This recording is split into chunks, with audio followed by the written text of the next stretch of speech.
You are being hit with the assault charge because you stood on Mr. Brooks's shoulder while he lay dying. If you look at the video, as Officer Brosnan approaches, and Officer Rolfe is already there, he doesn't even know that Mr. Brooks has been shot at first. He doesn't even realize that first, Devin. And he goes up there and he's trying to figure out, is this scene secure? Is it safe? He knows that his taser has been taken from him. You can't see any blood at that point, to be overly graphic here. So he puts his foot, and he told the DA this, he puts his foot, he thought, on his hand or on his arm to make sure he couldn't get a weapon because he didn't know what the situation was. So literally for a matter of seconds, he puts his foot on his arm to make sure he can't grab a weapon. Then he realizes what's going on. He can see his taser is off to the side because it's got a flashlight on it, and he can see the taser. So he gets up and Officer Brosnan goes and gets the taser, puts it in his holster. Other officers are now arriving within 50 seconds. And Officer Rolfe runs and gets his first aid kit. He was not standing on his shoulders. This description by the DA is completely belied by the video if you look at it. It's all on video. It's all on video. And the district attorney just kind of exaggerates this and makes it look like some terrible event where he's standing on his shoulders. It is preposterous, and it is not true. And all you got to do is look at the video, and it'll show that he didn't do anything like that. And they charge him with aggravated assault for that. 2 minutes is quite a long time. It's not when somebody isn't. The DA is saying it's 2 minutes. Oh, okay. No. Can I know that was a long clip, but I wanted to hear that was the lawyer for Officer Brosnan, and this Katy Tur, who really, I don't want to be mean, but I have no idea. I don't know if her uncle is like one of the senior execs over at MSNBC or something. I don't know. I can't imagine they think this is the person that should be handling this interview for any reason. But I do want to just point out that she's given two bombshell pieces of information here and she's not being asked to take the word of this lawyer who clearly has a vested interest in his client and a narrative. We get that. But two bombshell pieces of information. One, that the representation of Officer Brosnan standing on the shoulder of, and I believe they also said kicked, but the representation of standing on the shoulder of in some kind of, trophy pose, which was really what was being implied by the DA, like, we got this guy. Horrific. That was completely untrue. The video shows it's untrue.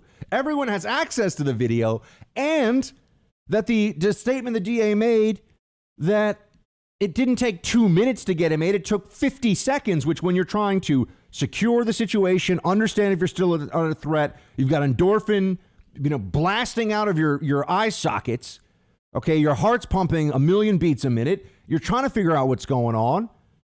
Within 50 seconds, you've got cops coming in and they're giving this guy, and one of the officers is giving him CPR and saying, keep breathing for me, trying to keep this guy alive.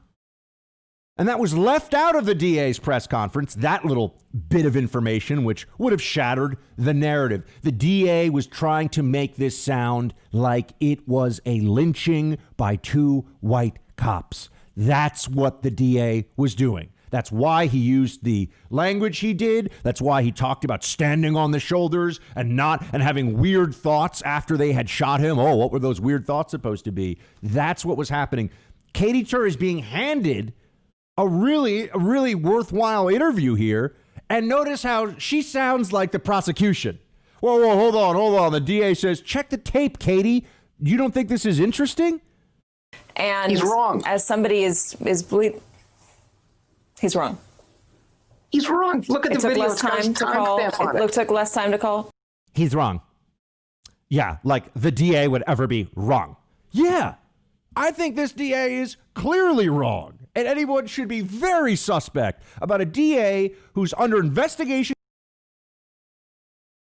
off primary to keep his job with tremendous pressure on him from the African-American community and the entirety of the Democratic Party to bring, the full brimstone and fire of hell upon this cop, no matter what the evidence is.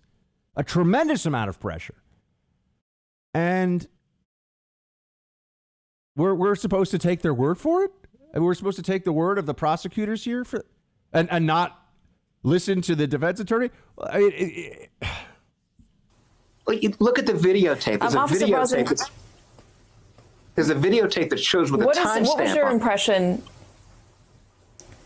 What was your impression of Mr. Brooks before the scuffle, before the?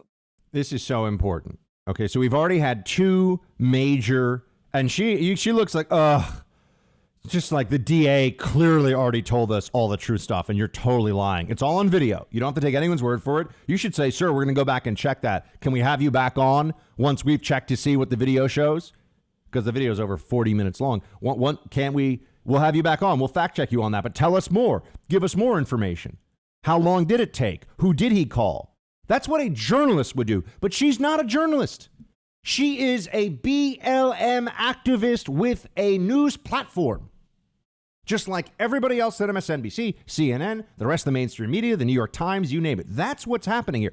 Notice as well how when she gets those two and there's a third one coming, two very critical pieces of information that he didn't just stand on his shoulders in some kind of bizarre celebratory pose, and you can see in the video, and that it didn't take 2 minutes to get him any aid. It took more like 50 seconds, less than half the time.